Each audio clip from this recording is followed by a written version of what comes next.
Welcome to another episode of Married with Video Games. I'm your host, Matthew. I'm your host, Christina. And I played God of War Ragnarok.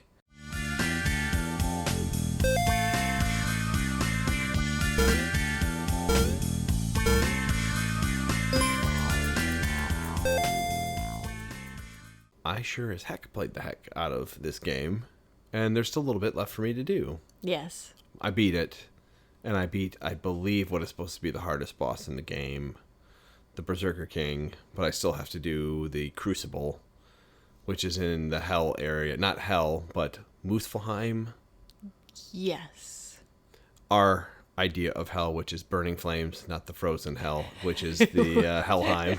Yes, both are in the game. Both of them are there, and they're different Hells, as you were. Hells with one L. Yeah, Hel. And then, Muspelheim, I can't spell that. I probably could if I really thought about it. But yes, anyway, this game is quite excellent. Mm-hmm. There is a lot of praise. We have a little nitpicking and some general criticism, but for the most part, this game is very, very, very well done. If you liked God of War 2018, you'll like this game. They expanded upon it quite thoroughly. Yes.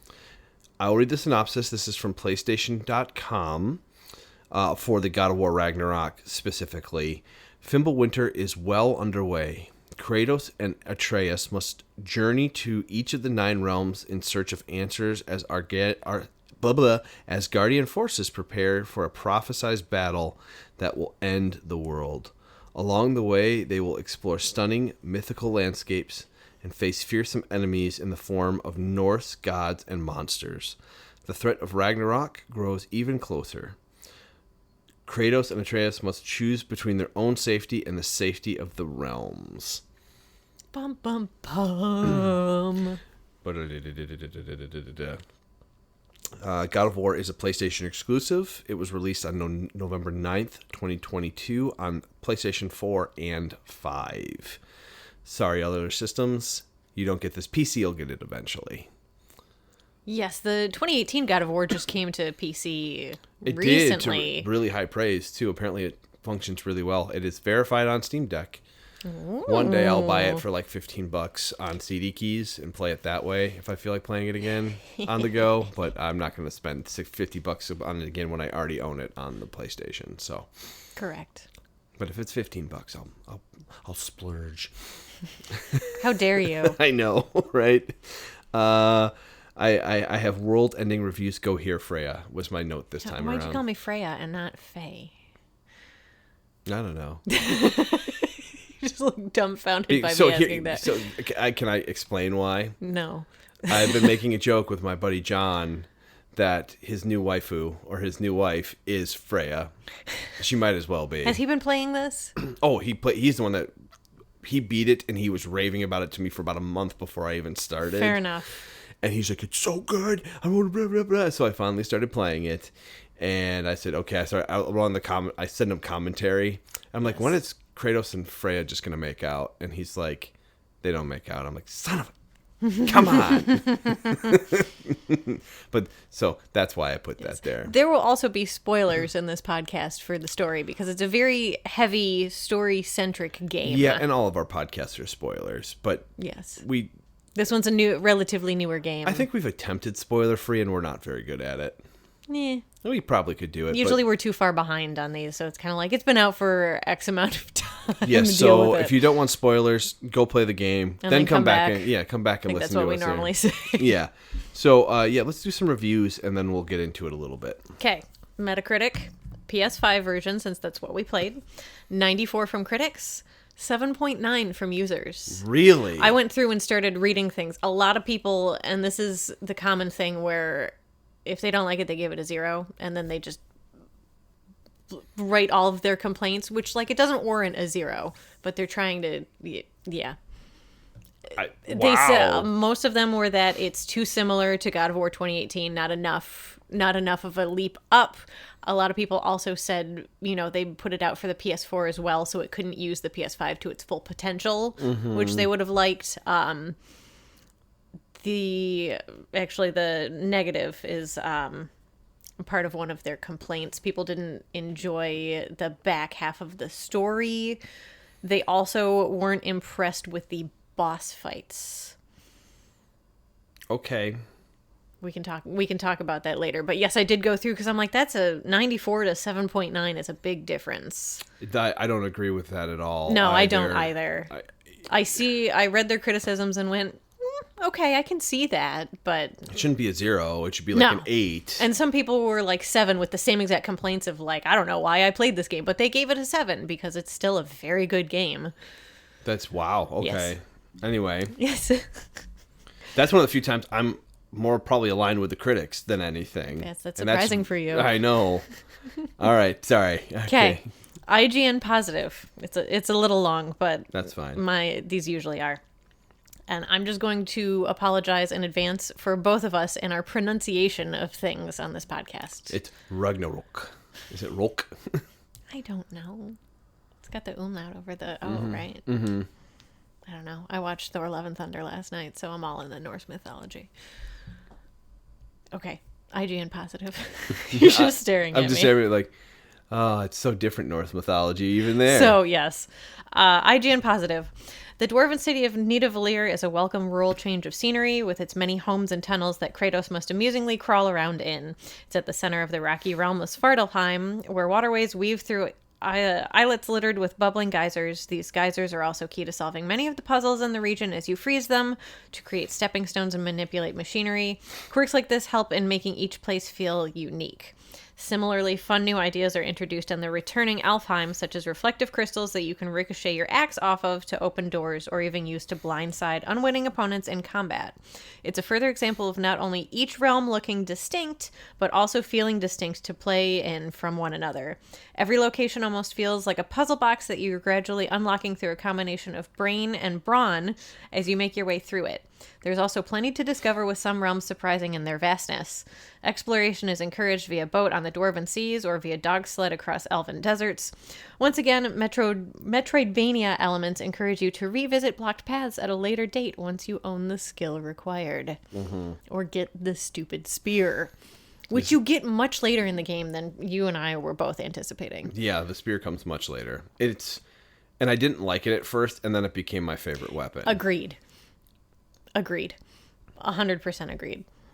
So yeah, I just liked that part of the IGN review because every world did feel completely different and separate from one another. They were gorgeous too. And absolutely beautiful. Oh my gosh, they were awesome. Mm-hmm. Yes. Okay, what are the negatives? So Game Revolution is where I had to go to for the negative. There was kind of like a mixed review. I think they gave it an 8 or 7. Despite the larger amount of territory, the pacing is excellent for most of the game. However, Santa Monica Studios' desire to end the North storyline with Ragnarok resulted in the last bit feeling rushed. A few plot points which are discussed multiple times throughout the game end up being glossed over or dropped completely without explanation. Given how dense the game already is, it wouldn't have been a reach to make it the second part of a trilogy. There's going to be another God of War. They haven't done Egypt yet. That's probably where they're going to go. Yes, and spoiler alert, Kratos does not die like the giant prophecies said in this game. Yeah, and he doesn't. No. Atreus goes off and does his thing. He's still alive. Yeah, I agree with this negative because I feel like Ragnarok was a little bit of a letdown once you made it there.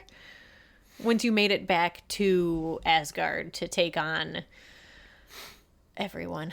It was kind of cool running through the battlefield. They did that pretty well, though. They did, and I guess the Odin fight for me was not as over the top as I thought it was going to be. I enjoyed both fights against Thor.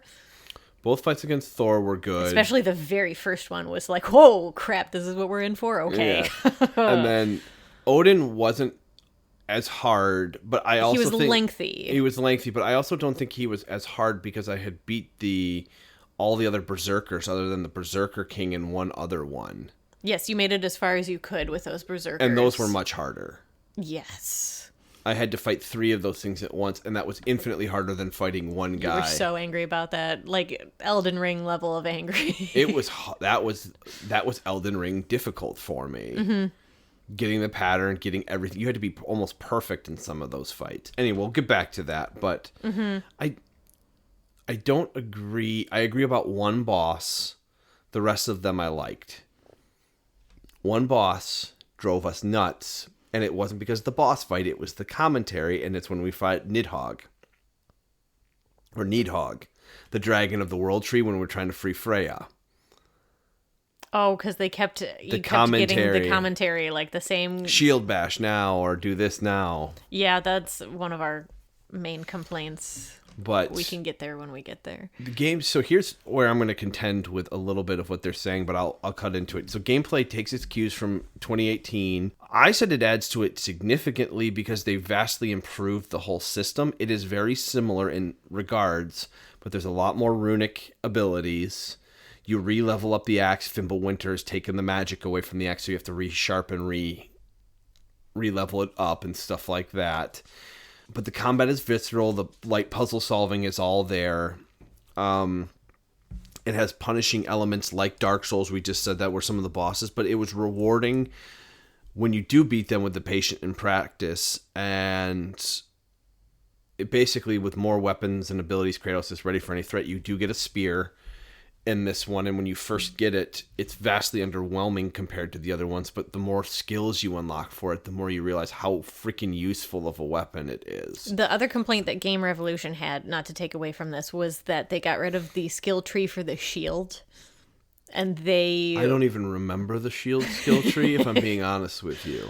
That makes sense that there would be one, I just don't remember it, but the shield felt more of like a parry and blocking system. Yeah, and depending on what shield you had equipped was what like its extra ability was. So like yours that you used for most of it like absorbed the blows I think up to 5 times, and then you could like shoot the power wave back at them. Yes, but for me I had it leveled up so high that it negated full damage, so I wasn't taking any damage when my shield up.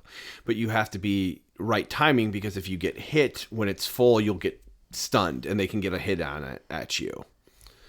So there's that aspect of it. I agree that they didn't really like significantly improve the combat, like change it that much. I don't think it needed to be, though.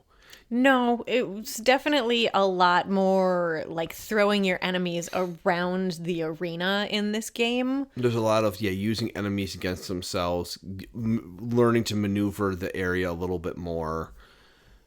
I would also argue that the combat in this one felt a little bit more visceral than even the first one did. It was a little more engaging in that way. But again, they didn't need to change too much here. I think they have a really good formula. If they do a third game in a row where it's exactly the same, it might get a little tiring. But I thought they did enough to freshen it up a little bit. And it's been a few years since we've played a God of War. And honestly, the God of War 18 was mainly so good because the story was so good. Yes. The combat was really fun.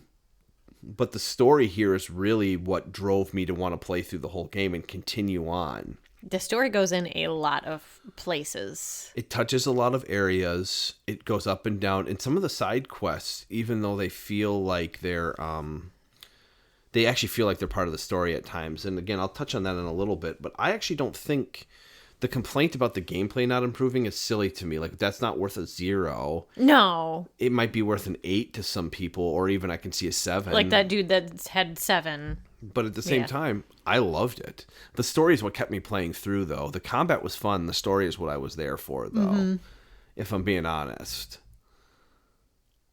What was the giant's name? Tyr? Angerboda. Oh, Angerboda. Yeah, she was my favorite. Angerboda is funny. I also like Thrud. Thor's daughter. Thor's daughter was really good too. I already talked about the story. It did it pretty well, but you basically, Fimbulwinter's actually started from killing Baldur, you find out. That's from the first game. From the first game. Freya's son. Yeah, he's the final boss in that one. And then Freya has sworn revenge on you early on. Yeah, so anytime you're on Midgard, she is hunting you down. Yeah, she's not happy about pig. you. And then she aligns with you at one point, and then you slowly rebuild the relationship with Freya throughout the game. Yeah, you help her escape the curse that Odin put on her that kept her in Midgard. And that's where you get to that Nidhogg fight. Yes. Which is the one boss fight I didn't enjoy. And I actually liked the actual fight but I didn't like how they approached it. The boss fights weren't overly difficult for the most part. The Berserker Stones were the toughest ones. The actual in-game fights, I don't think were that hard. No. Thor was very cool, especially when, like, I don't know, 40 minutes into the game you take on Thor. Thor's early. Yes. Yeah, and he just kind of like, he's like, all right, finally, I've been waiting for this. And he just throws, Mjolnir at you and whips you out of the... Yeah, and then keeps taunting you like, I thought you were the god of war on your world, blah, blah, blah, blah. Mm-hmm. Normal drunken Thor banter. Thor's a more intricate character than you think. Yes. Heimdall's a dick. That is literally my first note that I wrote in my planner is Heimdall is a dick and not Idris Elba. He's not Idris Elba, and he is an awful human being. He's an awful Aesir. Yo, he's real bad. Oh my gosh, he is like, that like jerk in high school that everyone hated, like 10 times that. Yeah, that's fair. He's awful. Like, yeah, he's full of himself because he sees everything. So, yeah, Ragnarok starts because Kratos kills Heimdall, and we were trying to not do that the whole time, trying to get around the the giants' prophecies. And then Heimdall has to fight you, and then he refuses to not fight you, so Kratos blows his arm off. Yes. And then he grows a magical arm and tries to fight you, and then you beat him up. Yeah, and he basically just keeps taunting you and is like, I'm just going to go kill Atreus. And then you're like, oh, well, you're not going to kill my son. I'll just kill you. Mm-hmm. And you do. Yeah, and then you get the horn that wakes Ragnarok. It's very intricate. But yeah, Heimdall is a dick. Very much so. Yeah, that's all. That's my first note. So when watching the game... What were the most, sorry about that, everybody. What were the most enjoyable aspects of the game, and what parts did you get a little bored on? The story was the best. I will say it got a little slow in the middle, but I think that's because you did a lot of side quests. I did do a lot of side quests. You would do like one day a week that was just main story.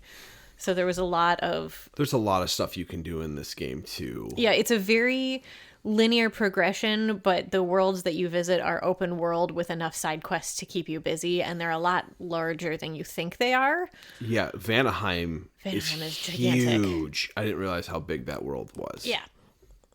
I got a little bored watching the combat in the middle, and that, again, we've made this complaint already, but haven't really touched on it. Like, the comments from your companions. So you have Atreus, you have Mimir, who's the disembodied head on your belt, and you have Freya.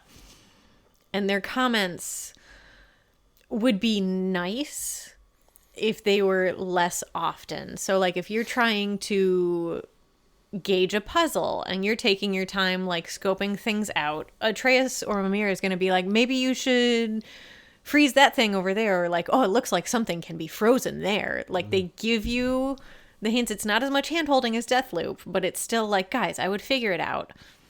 Or what stupid world were we on where you were getting the stones or the crystals, and every time you got one, crater. Mimir was like, that stone looks like it'd take a nice dip in the cleansing pond every freaking time. Yeah, the cleansing pond was very important. It literally...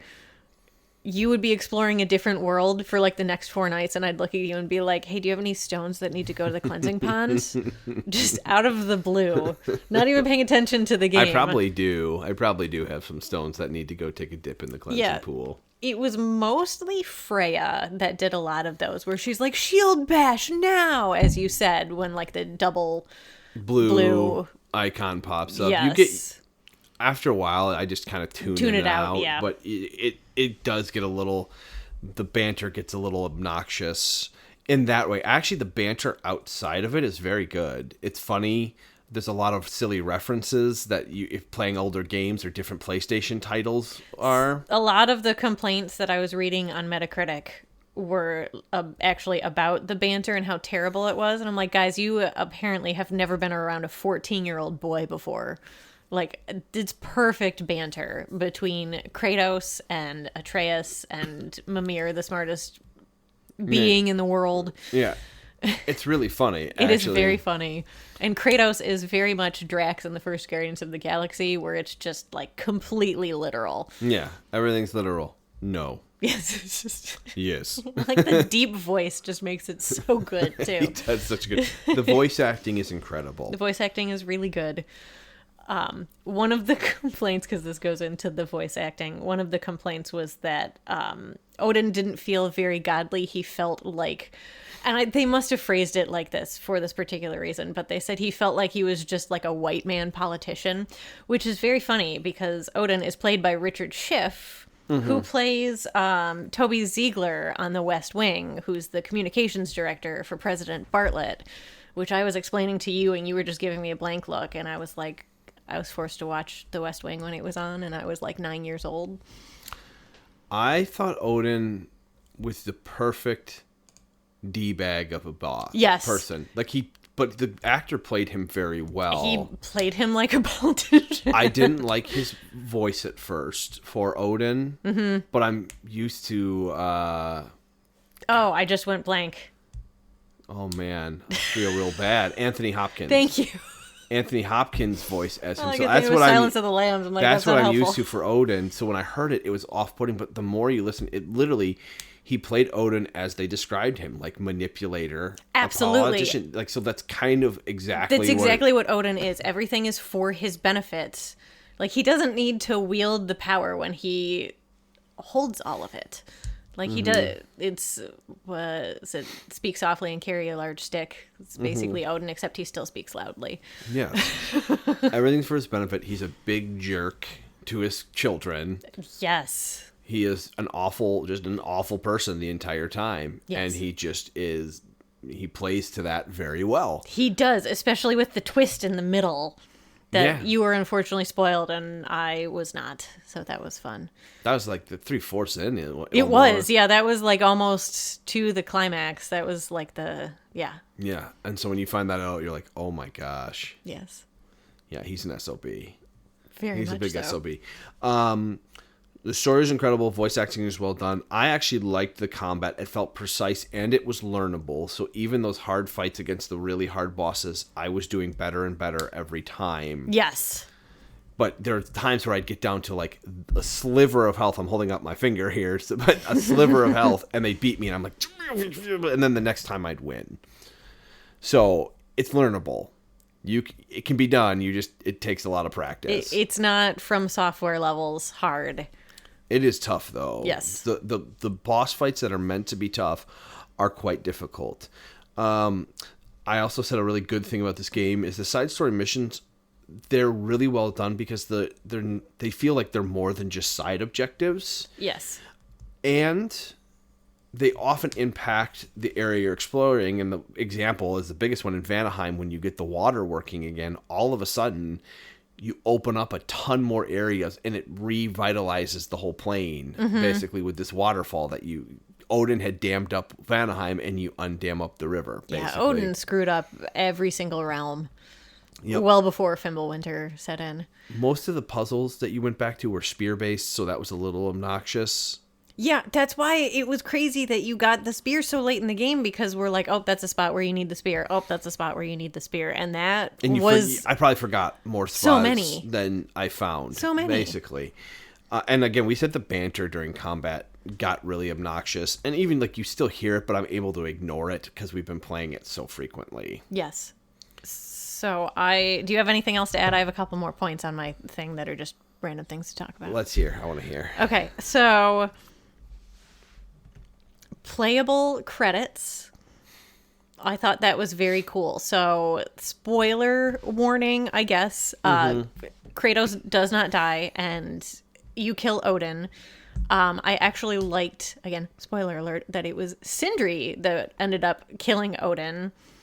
So you basically freeze him in place and he basically says he's not going to stop doing what he's doing. He needs to know what comes after everything. And so Atreus takes his soul out of his body and puts it in one of the giant stones. And then they're like, what should we do with it? And he passes it to Kratos, and Kratos passes it to Freya, and Freya passes it back to Atreus. And then Sindri comes out of nowhere and just bashes it with a hammer. Yep, and then disappears. And the game ends with Sindri not liking anybody. So Yeah, I was a little annoyed by that. Like, I understand. In his shoes, I would probably be feeling the same with, my brother dying, but I think Brock died before at some point. Yeah, and so it's kind of his fault that he basically denied him an afterlife. That's on him. Yeah, and literally the reason that he hated everybody, like, no one knew.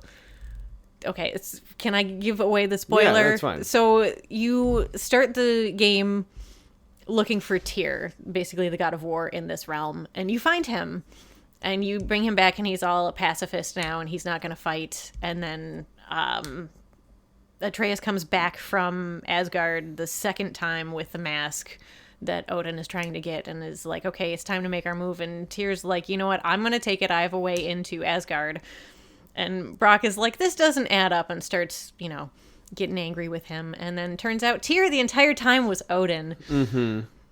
No one knew that it was Odin. So, like, Sindri's ticked off at Atreus and everyone because they're like, you invited Odin into my house and then he killed my brother. No one knew it was Odin. They were all in the same boat as you. Mm-hmm. Why are you so angry? I get why you're so angry, but, like, my dude. Yeah. But I do still enjoy that he is the one that killed Odin, which was another one of my comments. So, yes, the playable credits. So, once you beat the game, you wake up as Atreus and you walk through the whole camp that everybody's at, and then that whole thing happens, and then you go back to Kratos, and then you get to, like, walk back to wherever you're supposed to be going, and, like, the credits, like, roll slowly with you, and I thought that was very cool. And then the final credits run after you go to Brock's funeral. You do Brock's funeral, and then you'll get an actual credits, and then you can keep playing. Yes, and the world afterward. That's my last, and then I also have a question for you. But my last note is all of the post-game story and activities. Like, there's a lot more than I thought there would be. Yeah, because Asgard shatters all over the realms, and you have to clean that up. You have to clean that up, and you went somewhere, I don't remember which one it was on, where the prison was. That's with the Raven Tree. That was Helheim? Niflheim, I think. Yep. Yeah, that had Asgard's prison, and the real Tyr is there. Yeah. And he's just like, something happened, and... He was on Asgard the whole time. He was on Asgard the whole time, and he's like, something happened, Odin's not going to be happy, and you're just like, what's up? Odin's dead. Yeah. He's like, oh. Yeah, so apparently you can find him in the Nine Realms, like, doing different things. So hopefully we'll see him in the various Nine Realms doing stuff. Yes. So you can also hunt down the new Valkyrie Queen, which is the last thing you want to do. Yes, and then we'll see how much trophy hunting I do before Hogwarts comes out on Friday. Hogwarts comes out. So if Hogwarts gets good reviews, it's going to be tentative, but I think it's going to do pretty well. Probably. We'll get Hogwarts. If not, it'll be Dead Space. Oh, yeah. I'm also playing Octopath Traveler. Yes. But one thing I wanted to ask you in this, and I know I asked it of you halfway through the game, you switch POVs in this. You switch between Kratos and Atreus. I didn't like it at first. After a while, I enjoyed playing as Atreus, so it didn't bother me. Okay. I liked Ingrid, the sword. Ingrid, yeah, which was... Oh, that's my other... I have another comment, too.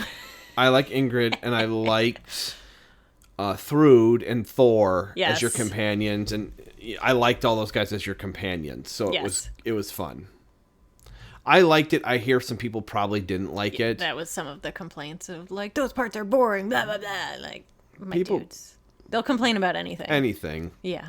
They just want to play as Kratos, and I thought it was creative to let you play as a different character and do something a little bit different. I also really liked, like, how they just, when it swaps POVs, like, the camera just pans to the character that you're going to play as. Like, that was very... like chef's kiss moment. I actually liked it too. Nice. I thought they did a good job with it. Yes. Also, at one point you go and find Freya's brother, Freyr. Mm-hmm. And the entire time I just kept saying, don't trust him, he's Hydra, because he's voiced by Brett Dalton, who played Grant Ward on Agents of S.H.I.E.L.D. And his sword is Ingrid, which lets him fly like Thor. Yes. He was very cool. He was very fun. He was like a party version of Grant Ward. Uh-huh. It was enjoyable. His character was enjoyable. Brock and Sindri are still good in the game. The new little dwarf makes me laugh. The female one. The female one, yes. We also started this game bawling our eyes out because the opening scene is your wolf companion Fenrir dying. And then Fenrir becomes Garm. Becomes Garm, the freaking like world-tearing freaking giant dog. Yeah. So we were both bawling, and I looked at you, and I'm like, why do you play these terrible games? First it was The Last of Us that you're like, you have to watch this. It's heartbreaking. That was, 8 years ago, right after we first got married, that you're like, you have to watch this, and then you have to watch me play the rest of the game. And then it was good. Yes. It tears your heart out every time, it but does. It's good. Even the first episode of the HBO show, we were both still crying, and we knew what was going to happen. Oh my God. People are going... You think the beginning part dies. That's bad. Wait till they get to some of the other cast. I know. Oh my gosh. Some of that's going to kill them too. I know. I'm already tearing up thinking about it. So next game is going to be Hogwarts or Dead Space. And like she said, she's playing Octopath and enjoying it. Yes.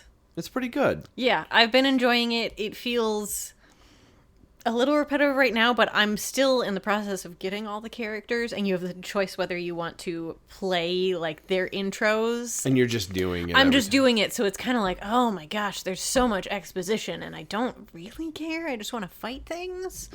So it's a little tedious there, but the other night I was looking at like where to go from here, because I think I have 5 of the 8 characters, and I didn't realize just how large the world map is. It's big. Now I'm more excited.